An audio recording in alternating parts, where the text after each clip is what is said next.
and welcome to the first ever White House Digital Assets Summit.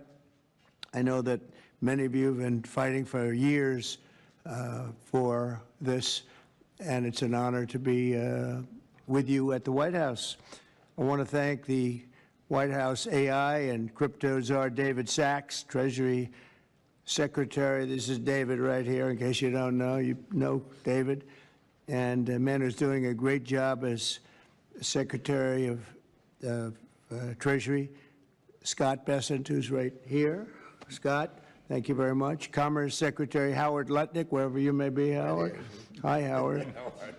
He's doing some interesting work right now with all that's going on. He's right in the middle of it and doing a great job. Thank you. SBA Administrator Kelly Loeffler. And hi, Kel. SEC Commissioner Hester Pierce. Thank you, Hester. Acting CFTC Chairman Caroline Pham. House Majority Whip Tom Emmer. Hello, Tom. Representative Brian Stile. Thank you. Brian, thank you very much. Digital Assets Council Director Bo Hines. Good, Bo. Great job. And many other distinguished guests. We have a lot of very distinguished people around the table. Some of them will be speaking. I want to thank Marco Rubio also, who's right over there.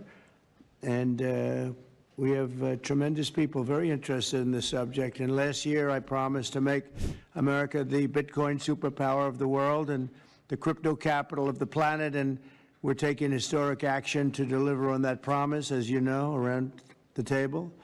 Yesterday, I signed an executive order officially creating our strategic Bitcoin reserve, and this will be a virtual Fort Knox for digital gold to be housed within the United States Treasury. That's a big thing, Scott.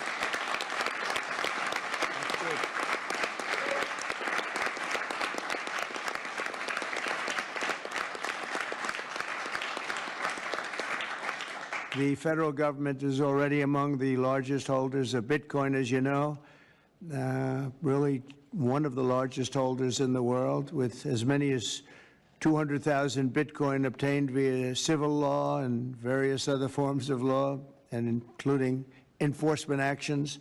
These existing holdings will form the foundation of the new reserve.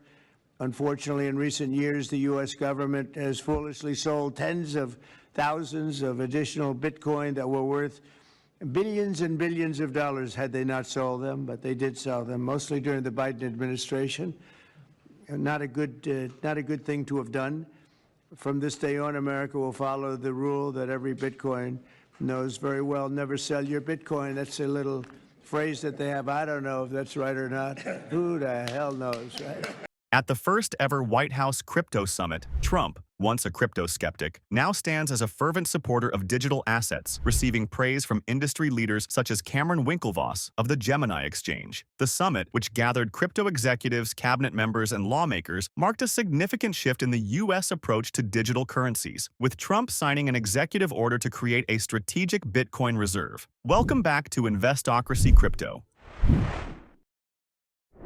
The Treasury and Commerce Departments will also explore new pathways to accumulate additional Bitcoin holdings for the reserve, provided it's done at no cost to the taxpayers. We don't want any cost to the taxpayers. In addition, my order directs federal agencies to conduct an inventory of all crypto assets currently held by the U.S. government and determine how they can be transferred easily to the Treasury. Non-Bitcoin digital assets will be held in a new U.S. digital asset stockpile where they will be managed properly. My administration also is working to end the federal bureaucracy's war on crypto, which was really going on pretty wildly during Biden until the election came about. About 5 months before the election, he became a big fan because he heard how many people were in favor of it and how many people love it and respect it. But I guess it didn't work out too well for him. People understood what was going on and paved the way for groundbreaking innovations in institutional finance. Under the Bitcoin administration, regulators strong-armed banks. I mean, they really did. They strong-armed banks into closing the accounts of crypto businesses and entrepreneurs, effectively blocking some money transfers to and from exchanges, and they weaponize government against the entire industry. But I know that feeling also. Maybe better than you do. All of that will soon be over, and we are ending Operation Choke Point 2.0.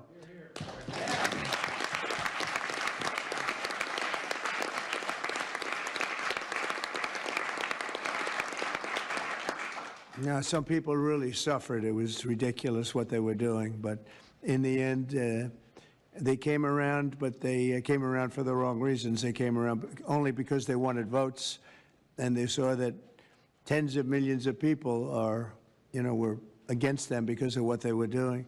As the crypto market holds its breath, the Securities and Exchange Commission's recent decisions to drop enforcement actions against major crypto companies has only added fuel to the fire of market optimism. Trump's latest executive order establishing the Strategic Bitcoin Reserve has solidified Bitcoin's prominence, recognizing it as a legitimate asset class. Will really go a long way. I think it's going to be a tremendous, we feel like pioneers in a way, of tremendous method of growth. And things are very much tied, and we want to keep it that way, the U.S. dollar, long into the future. We're going to keep it that way. I hope lawmakers will send that legislation to my desk before August recess if they can. And they're very much working with you, and you know a lot of them, and a lot of them were committed right from the very beginning. So I just want to congratulate you all for being at the White House today, and a man who knows more about Bitcoin and AI and just about everything else than anybody, David Saxton. I'd like to have you say a few words, David. Thank you, Mr. President. We're all here today because of your leadership, your vision, and your generosity, and I really want to thank you for that. We're also here because of your desire to make America great and to introduce a golden age in America, including for digital assets. And we're here because of your love of innovators, or as you might say, high IQ people. Yeah, we know you love high IQ people. And we have about 30 of them here in the room today. These are the top people in the digital asset industry. And one other thing that I think that you love is legal fairness. This is an industry that was subjected to prosecution and persecution for the last 4 years, horrible lawfare, and nobody knows what that feels like better than you do. So we really appreciate the fact that you understand legal fairness and that you're always willing to fight for the right thing, for legal fairness. You never back down. You stand defiant, even in the face of an assassin's bullet. It's an inspiration to everyone in this room, I think. So it's an honor. Thank you. Thank you. So I just want to say it's an honor to work for you. It's an honor to work for a president who works every day to get so much done on behalf of the American people. Your administration is moving at tech speed. It's really amazing. It's actually faster than any startup that I've been part of. Is that your administration moves even faster. So I just want to say thank you for having me be a part of it. I've enjoyed every minute of it. I love working for you, and thank you again for this opportunity. Thank you, David, very much. Appreciate it. This Trump move signifies the U.S.'s desire to not just participate in, but to lead the global cryptocurrency market. The shockwave of this announcement was felt when crypto prices rocketed briefly after Trump suggested holding other cryptocurrencies like XRP, Solana, and Cardano. Although the real intention behind selecting these particular digital assets remains murky, there's no denying the ripple effect it's had on the cryptosphere. But before going any further, if you made it this far into the video, thank you. These videos take a lot of effort and time to make, so if you enjoyed them, please hit the like button and subscribe to the channel. This goes a long way in helping us grow. That said, back to the video. We're going to position the United States as a leader among nations in the digital asset strategy. It's important for the United States to recognize this fact and get ahead of the other nations in the digital age. We applaud the President's direction to use the digital assets already in possession of the nation, and we are going to establish this Bitcoin reserve. We will use this authority to augment the asset side of the United States balance sheet. As I've said many times, President Trump is creating assets for the American people, while most past presidents have created debt, and a large part of this asset program can be in digital assets. We are going to end the regulatory weaponization against digital assets. The Biden administration's actions did nothing other than punish innovators, and that all of you have made it here today is really a testament to your fortitude.